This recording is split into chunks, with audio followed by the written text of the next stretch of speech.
Hello बच्चों, आज हम लोग कक्षा 12 की आरोह 2 का पाठ 12 पढ़ेंगे। धर्मवीर भारती द्वारा लिखा हुआ काले मेघा पानी पे। बहुत छोटी सी कहानी है और बड़ी अच्छी कहानी है। ये हमारी जो अंधविश्वास और परंपराएं जो फैली हुई हैं उनके ऊपर एक करारा व्यंग है। और ये कहानी पढ़ने के बाद हम सोचने पे मजबूर हो जाते हैं कि कुछ बातों को हम बिना सोचे समझे मान लेते हैं। तो क्या ये ठीक है या ये गलत है? तो आइए पढ़ते हैं, देखते हैं इस कहानी में। और इस कहानी को पढ़ने से पहले हम लेखक के परिचय के बारे में देखेंगे। लेखक धर्मवीर भारती का जन्म उत्तर प्रदेश इलाहाबाद जिले में सन 1926 में हुआ था। उनके बचपन का कुछ समय आजमगढ़, मऊ, नाथ भंजन में बीता। इनके पिता की मृत्यु के बाद परिवार को भयानक आर्थिक संकट से गुजरना पड़ा। इनका भरण पोषण इनके मामा अभय कृष्ण ने किया। हेलो बच्चों, आज हम लोग कक्षा 12 आरोह भाग 2 का पाठ 12 पढ़ेंगे, जो कि धर्मवीर भारती द्वारा लिखा हुआ है। कहानी का नाम है काले मेघा पानी दे। बहुत अच्छी और छोटी सी कहानी है जो कि हमारे समाज में फैले हुए अंधविश्वास और पुरानी जो रूढ़िवादी बातें हैं उनके ऊपर एक व्यंग करती हुई कहानी है। उससे पहले हम लेखक परिचय पढ़ते हैं। धर्मवीर भारती का जन्म उत्तर प्रदेश में इलाहाबाद जिले में 1926 में हुआ। इनका बचपन का कुछ समय आजमगढ़ और मऊ, नाथ भंजन में बीता। इनके पिता की मृत्यु के बाद परिवार को भयानक आर्थिक संकट से गुजरना पड़ा। इनका भरण पोषण इनके मामा ने किया। 1942 में इन्होंने इंटर कॉलेज कायस्थ पाठशाला से इंटरमीडिएट किया। इन्होंने अभ्युदय व संगम पत्र में कार्य भी किया। विभाग में प्राध्यापक के पद पर कार्य करने लगे। अपने ये हेड ऑफ द डिपार्टमेंट रहे और इन्होंने धर्मयुग पत्रिका का संपादन किया। ये इनकी जीवन का महत्वपूर्ण कदम रहा। इन्होंने एक धर्मयुग पत्रिका आती थी पहले, उसका संपादन किया।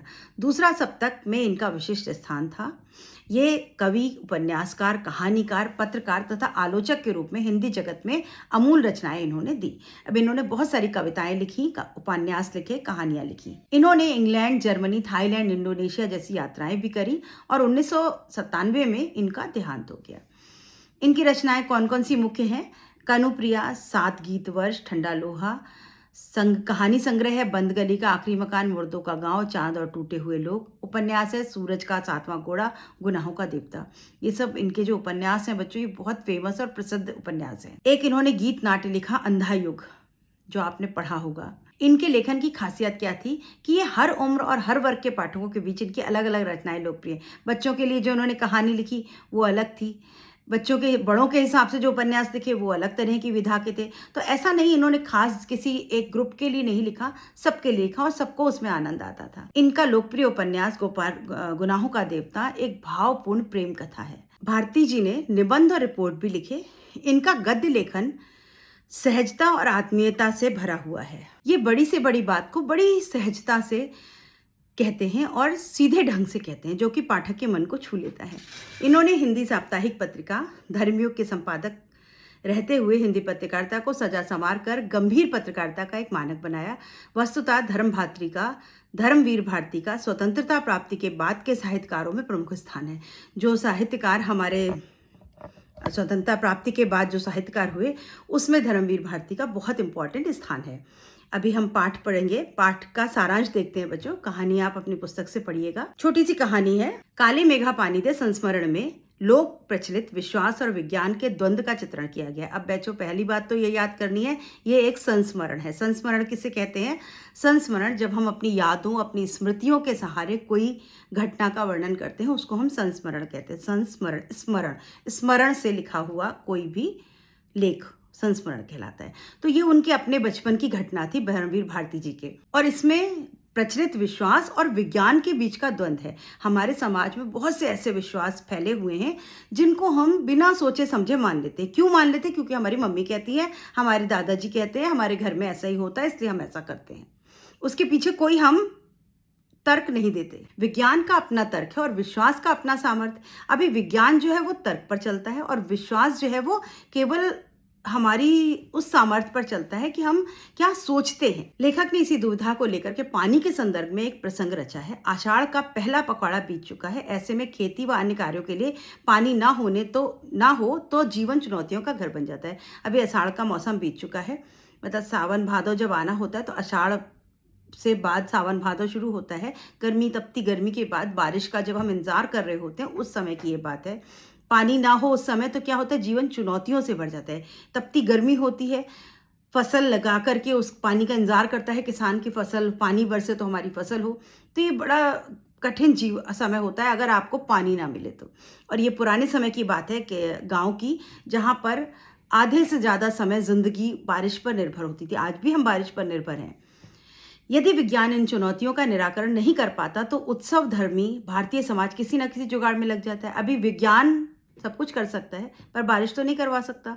तो विज्ञान कहीं पर तो विज्ञान जो है वो असफल रह जाता है।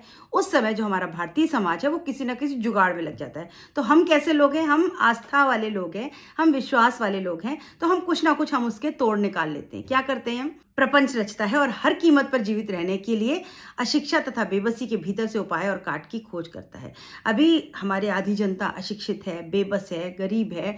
तो वो क्या करती है, वो अपने विश्वासों के भरोसे कार्य को सिद्ध करने की कोशिश करती है। जैसे हम एग्जाम है दे रहे हैं और हमारी पढ़ाई नहीं हुई है तो हम मंदिर जरूर जाते हैं कि हे भगवान हमें पास कर दो। अब आपने पढ़ा नहीं, एग्जाम में आप लिख नहीं सकते तो पास कैसे हो जाओगे। लेकिन फिर भी हम अपने विश्वास, अपनी आस्था पे जीवित हैं और क्या मनाते हैं कि जो कुछ मैंने पढ़ा है बस वही एग्जाम में आ जाए और मैं पास हो जाऊंगा, भगवान मेरे ऊपर इतनी कृपा करेंगे। तो हम ऐसी विश्वास और आस्थाओं के साथ जीते हैं। इसका सारांश क्या है, लेखक बताता है कि जब वर्षा की प्रतीक्षा करते करते लोगों की हालत खराब हो जाती है तब गांव में नंग धड़ंग किशोर शोर करते हुए, कीचड़ में लौटते हुए गलियों में घूमते हैं। वे 10-12 वर्ष की आयु के होते हैं तथा सिर्फ जांघिया या लंगोटी पहनकर गंगा मैया की जय बोलकर गलियों में चल पड़ते हैं। अब जब वर्षा नहीं होती तो गाँव में क्या होता है, जो किशोर, ये 10-12 साल वाले बच्चे होते हैं, ये कपड़े उतार करके केवल अपने अंडरवियर और बरमूडा पहन करके, जांघिया बरमूडा पहन करके, लंगोटी बांध करके और सड़कों में दौड़ने लगते हैं और कीचड़ में लौटते लाटते गंदे पंदे घूमते हैं और क्या बोलते हैं, गंगा मैया की जय। किस लिए, बारिश के लिए। जयकारा सुनते ही स्त्रियां और लड़कियां छज्जे व बाड़ जैसे झांकने लगती है। अब ये उस गांव की का अंधविश्वास है, वहां का प्रचलित नियम है। जब ये चिल्ला के भागते हैं तो जो गांव ऊपर से स्त्रियां और लड़कियां होती हैं वो छज्जों से अपने घरों की छतों पर से झांकती हैं और इस मंडली को इंद्र सेना या मेढक मंडली कहते हैं। ये जो मंडली निकलती है इसको क्या कहते हैं, 2 नाम दिए गए, इंद्र सेना, इंद्र मतलब बारिश के भगवान इंद्र, और मेढक मंडली, या पानी में खिलवाड़ करते तो ये मेढक हैं, तो इनको मेढक मंडली या इंद्र सेना की पदवी दी गई। और क्या पुकार लगाते हैं, काले मेघा पानी दे गुड़धानी दे, गगरी फूटी बैल पियासा, काले मेघा पानी दे। मतलब हे काले मेघा पानी दो, गगरी हमारी फूट चुकी है, बैल सारे प्यासे खड़े हैं, हे मेघा पानी दो।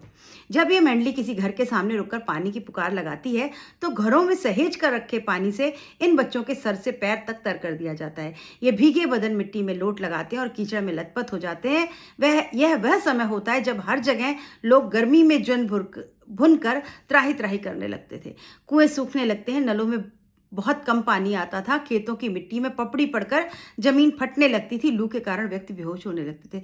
ये कब की बात है, जिस समय गर्मी अपने चरम पे होती है, पानी नहीं होता, लोग प्यासे मरने लगते हैं, वाकई मर जाते थे बच्चों लोग पहले पानी की और गर्मी के कारण। लू के कारण लोगों को बीमारियां हो जाती थी, बेहोश हो जाते, जमीन में दरारें पड़ जाती हैं, फटने लगती है जमीन, कुएं सूख जाते हैं, नालों में पानी नहीं होता है, त्राही त्राही मच जाती है। उस समय ये बच्चे घरों के नीचे जाकर के पानी की गुहार लगाते हैं और ऊपर से स्त्रियां और औरतें जो थोड़ा सा पानी अपने आड़े वक्त के लिए बचा के रखा होता है उसमें से पानी लेकर इनके सरों पे डालती हैं और इनको पूरा गीला कर देती हैं।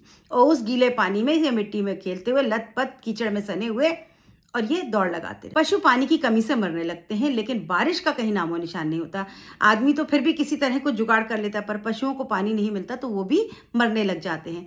अब जब पूजा पाठ आदि विफल हो जाता है तो इंद्र सेना अंतिम उपाय के तौर पर निकलती है। पहले लोग क्या करते हैं, पूजा पाठ करते हैं, यज्ञ हवन करते हैं, पंडितों को मनाते हैं कि रोज इंद्र भगवान की पूजा होती, भगवान किसी तरह बारिश कर दो।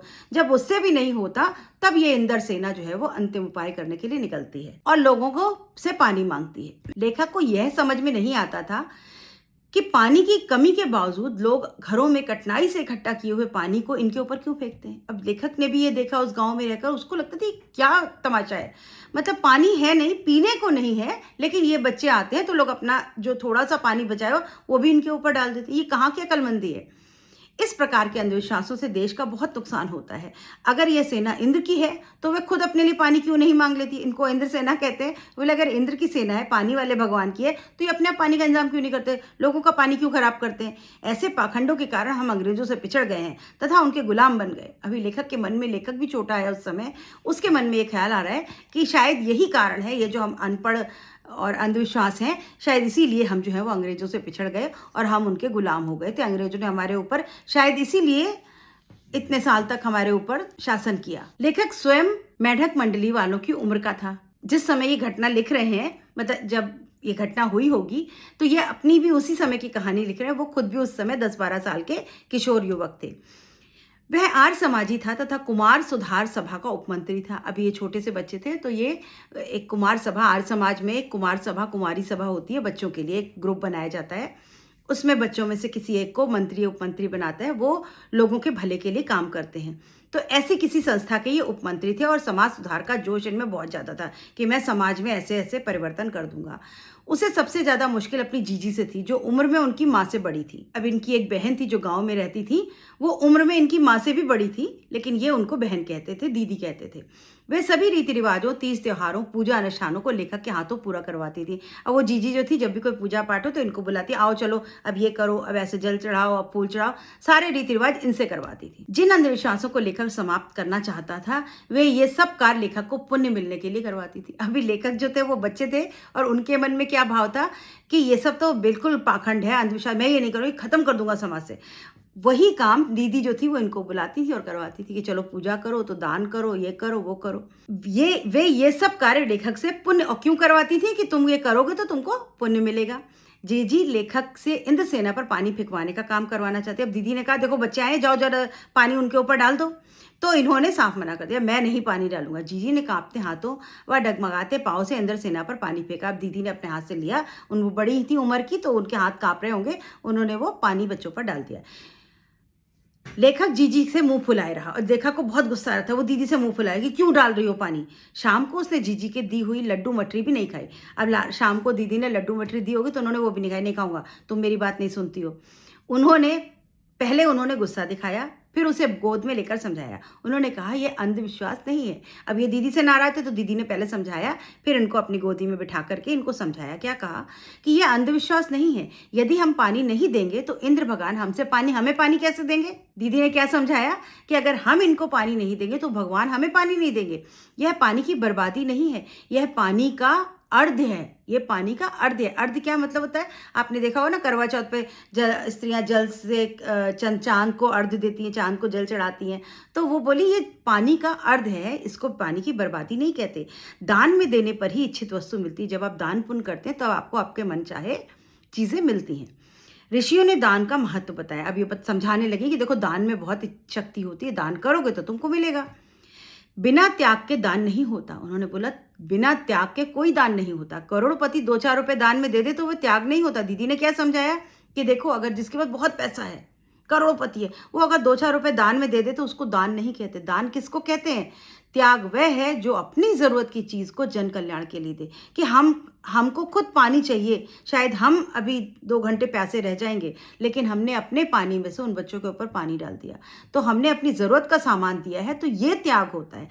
वो त्याग जिसमें आपको भी कष्ट हो उसे त्याग कहते हैं। जब आपको कोई कष्ट नहीं हो रहा, 2 रुपये 5 रुपये आपने दे दिया, आपके पास अथाह पैसे, उसको त्याग नहीं कहते। ये दीदी ने समझाया। ऐसे ही दान का फल मिलता है। लेखक जीजी के तर्कों के आगे पस्त हो गया। अब दीदी ने ऐसी ऐसी बातें करी, बच्चा छोटा सा था, बेचारा चुप हो गया, उनके तर्क के आगे वो कुछ नहीं कह पाए।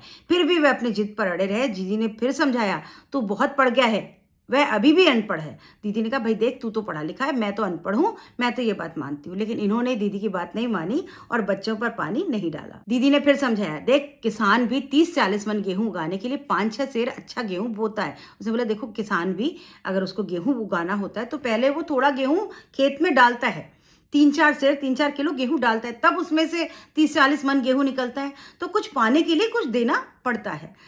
इसी तरह हम अपने घर का पानी इन पर फेंक कर बुआई करते हैं। हम क्या करते हैं, पानी इनके ऊपर डाल करके पानी की बुआई करते हैं। जैसे गेहूं बोया जाता है, हम ऐसे पानी की बुआई करते हैं। इसी से शहर कस्बा गांव में पानी वाले बादल की फसल आएगी। जब हम ये पानी देंगे तभी बादल आएंगे और पानी बरसाएंगे। हम बीज बनकर पानी देते हैं, बीज बनाकर पानी देते हैं, फिर काले मेघा से पानी मांगते हैं। हम पानी का बीज डाल देते हैं और फिर मेघा से कहते हैं अब हमें पानी दो। ऋषि मुनियों ने भी ये कहा है कि पहले खुद दो, तभी देवता चौगना करके लौट आएंगे। एक कहावत है, एक हाथ दोगे, एक पैसा दोगे तो 10 लाख देगा।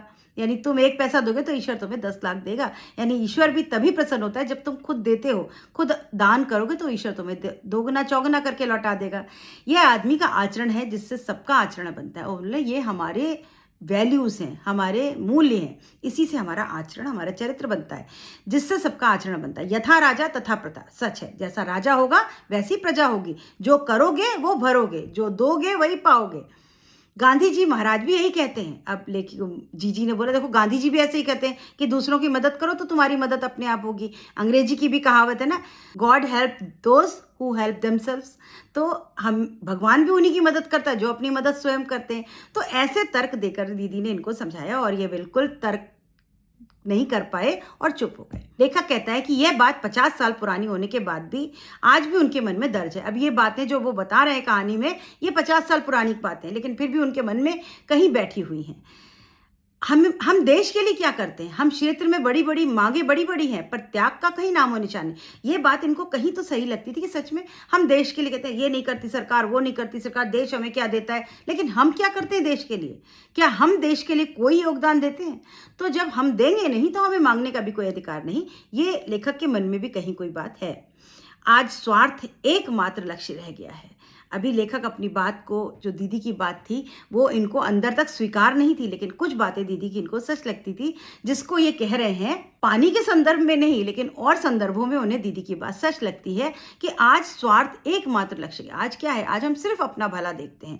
हम भ्रष्टाचार की बातें करते हैं परंतु खुद अपनी जांच नहीं करते। हम कहते हैं अरे बड़े पैसे खाते हैं, उसने देखो पैसा खाया होगा, उसने, अगर मौका लग जाता तो हर आदमी जो है वो पैसा खाने का काम करता है, परंतु खुद अपनी जांच नहीं करते। काले मेघ उमड़ते हैं, पानी बरसता है, परंतु गगरी फूटी की फूटी रह जाती है, बैल प्यासे के प्यासे रह जाते हैं। यह स्थिति कब बदलेगी यह कोई नहीं जानता। यहाँ पर ये जो पंक्ति है इसका बहुत गूढ़ अर्थ है कि बादल तो उमड़ते हैं, बारिश भी होती है, लेकिन गगरी फूटी ही रह जाती है, बैल प्यासे ही रह जाते हैं। यानी भगवान या सरकार या कोई संस्था बहुत कुछ करे, लेकिन हम अपने अंदर से खाली हैं। हम कुछ नहीं देते, हम कुछ नहीं करते, हम कर्तव्य नहीं करते, हम सिर्फ अधिकारों की बात करते। ये दे दो, वो दे दो, ये अधिकार होना चाहिए, वो अधिकार होना चाहिए, लड़कियां सुरक्षित होनी चाहिए, बच्चों को नौकरी मिले। अरे खुद क्या करते हो?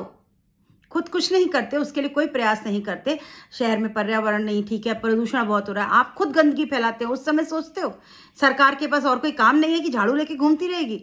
तो हम देते नहीं हैं, केवल मांगते हैं। इसीलिए लेखक कह रहा है कि बादल तो बरसते हैं लेकिन गगरी फूटी रह जाती है और बैल प्यासे रह जाते हैं। पता नहीं कब स्थिति बदलेगी, यह कोई नहीं जानता। कब हम चेतेंगे, हम कब जागेंगे, कब जीवन में सच्चाई आएगी, ये किसी को नहीं पता।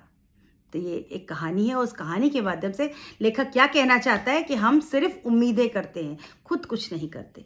और दूसरा, उसने जो हमारे देश में फैले हुए अंधविश्वास है उनके ऊपर कटाक्ष किया है कि इस अंधविश्वास की कोई ज़रूरत नहीं कि पीने को पानी नहीं है और आप उस पानी को फेंक दो, ये कहीं की अक्लमंदी नहीं है। बच्चों, यहाँ पर ये छोटा सा पाठ है, इसका सारांश यहाँ समाप्त होता है। उम्मीद करती हूँ आपको कहानी समझ में आ गई होगी। मिलते हैं इसके प्रश्नोत्तर के साथ अगले वीडियो में। तब तक पढ़ाई करते रहिए, कमेंट करिए, लाइक शेयर सब्सक्राइब करिए। Good bye.